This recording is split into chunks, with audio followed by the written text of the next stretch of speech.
sanalah aku berdiri, jadi pandu hidupku. Indonesia kebangsaanku, bangsa dan tanah airku. Marilah kita berseru, Indonesia bersatu. Hiduplah tanahku, hiduplah negeriku, bangsaku, rakyatku, semuanya. Bangunlah jiwanya, bangunlah badannya, untuk Indonesia Raya. Dilanjutkan oleh Pak Agung yang akan membahas secara filosofi. Jadi istilah Pancasila itu telah kita kenal sejak abad 14, tepatnya ketika masa kerajaan Majapahit. Dan Pancasila ini berasal dari bahasa Sanskerta yang terdiri dari dua kata, yaitu panca dan sila. Panca memiliki arti 5 dan sila berarti ajas atau dasar. Untuk burung Garuda sendiri itu banyak ditemukan di candi-candi Hindu, seperti di Candi Prambanan, Mendut, Sujiwan, Penataran, Ceto, Sukup, Belan, Candi Kidal, dan lain-lain, masih banyak lagi. Di Jawa Timur sendiri, Garuda juga dipakai sebagai simbol dari kerajaan-kerajaan mulai dari Kauhipan, Jenggala, Panjalu atau Kadiri, Singasari, Majapahit, dan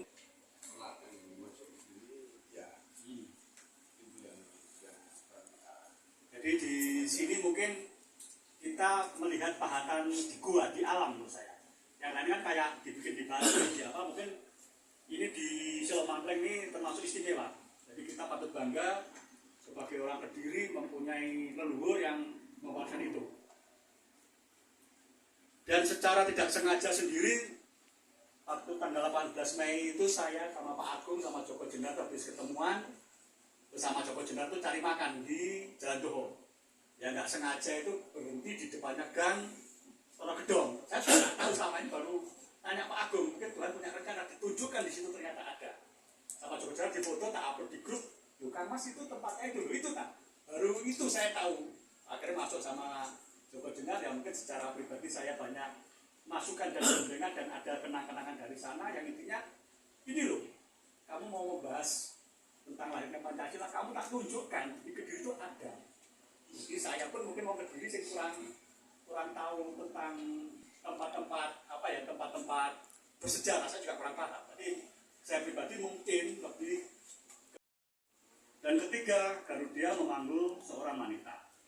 Ini memiliki arti, yaitu Garuda memanggul 3 ular itu menggambarkan Garuda membantu pekerjaan ibunya sebagai budak atau untuk mengasuh 3 ular yang saudaranya yang lahir dari Dewi Kadru. Jadi dari ibu tirinya Garuda itu lahir ular, itu saudaranya yang karena perjanjian dan segala macam akhirnya ibunya Garuda sebagai budaknya untuk mengasuh itu. Jadi Garuda digambarkan dengan memanggul 3 ular itu.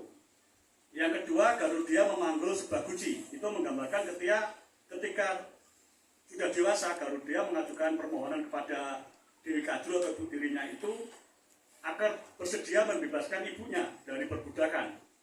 Dewi Kadru menerima permohonan Garuda dengan syarat Garuda harus bisa menghadirkan guci Kamandalu yang berisi tirta amerta. Kemudian Garuda menyanggupi syarat tersebut untuk membawakan guci Kamandalu yang berisi tirta amerta yang milik Dewa Wisnu.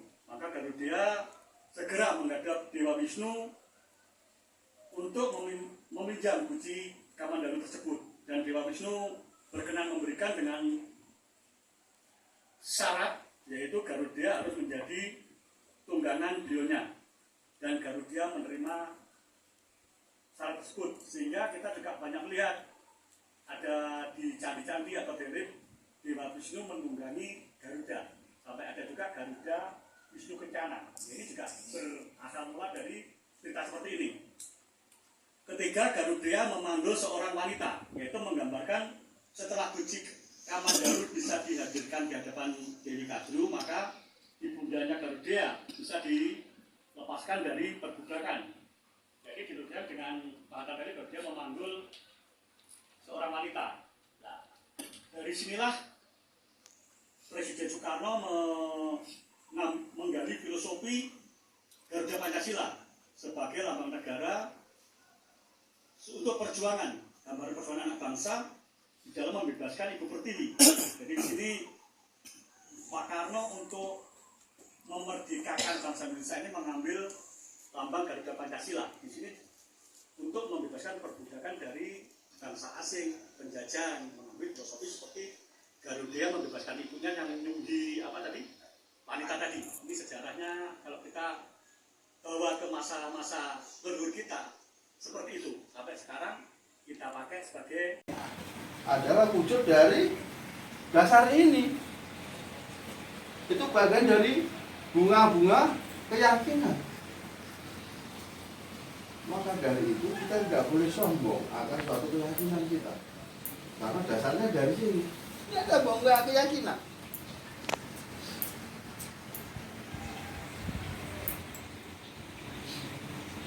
Tidak ada yang nomor satu. Kalau saya katakan Kediri, apa itu Kediri? Hah? Jati diri. Diri kita. Ini masih dalam bumi suci.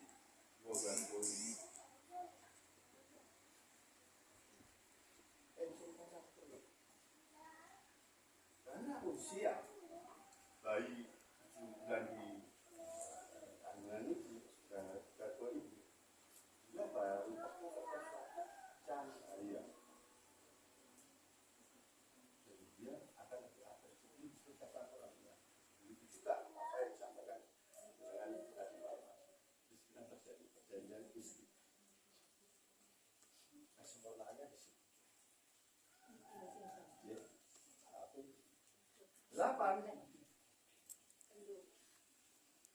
8 penjuru mata angin atau Surya Majapahit. Katakan di sini dunia. Materi. Bumi. Ini masih dalam kandungan ibu. Ini bumi mulya. Sekarang ini.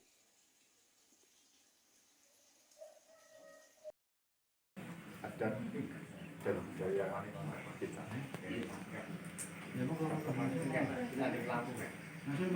Dalam hal ini Pancasila ada 17,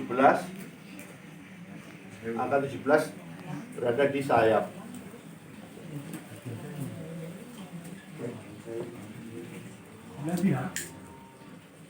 8 ada di ekor. Ya. Sedangkan 19 Dada.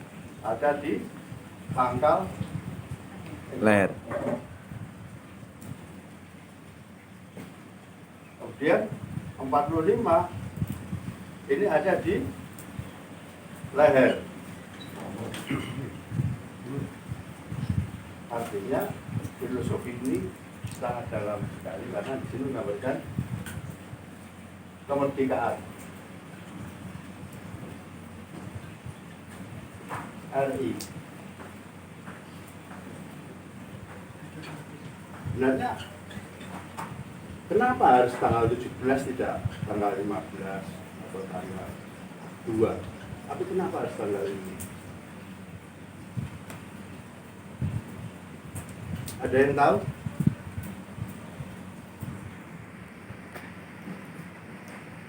Oke. Saya garis. Dalam adat istiadat dan budaya Jawa kita mengenal suatu pasaran. Pon 7 pagi 4 liwon 8 legi 5 dan paing 9